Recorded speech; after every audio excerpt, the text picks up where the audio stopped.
A car can go from up to 140 miles an hour. Right. A car has gears and it has brakes on it. Yeah. The reason why it has brakes on it is because it's a machine. Well, our sensuality is just like that. Our sexuality is just like that. That's why they call it a sex drive. All right. And what is happening is this: is that to have sexuality and sensuality that comes from God, but not to have brakes on it, which means that there's something wrong with it. Jesus. So if you don't have brakes on your sensuality and your sexuality, we're seeing fathers sleep with their own daughters because they have no brakes. And it causes this accident, this crash, that even though the people who were not actually in the crash are affected by 10, 15 cars behind. That where we were going, we're now slowed up simply because an accident has taken place.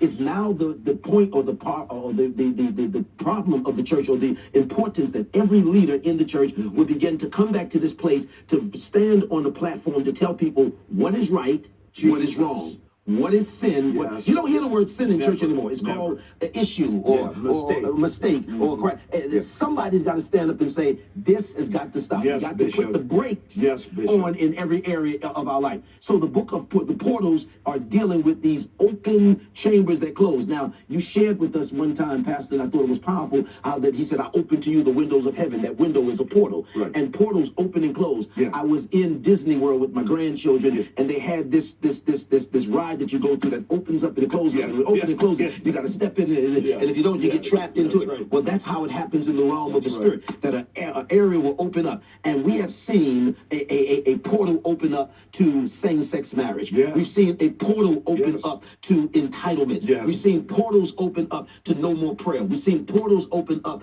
to sexual perversion. We've seen all these portals open up, and it's now the time of the children of God to shut those gates, to close those gates, and we can do it, like you said in your opening, on our knees with prayer, identifying and breaking those generational curses, those generational spirits. And that's why I came on today, because you need to have this in your life as a guide to fight and war against these demonic forces. An intercessor's job is not to pray for people. An intercessor prays as the person and not for the person. And we need in their place. And we need some intercessors to rise up in this hour as the secret service of the church.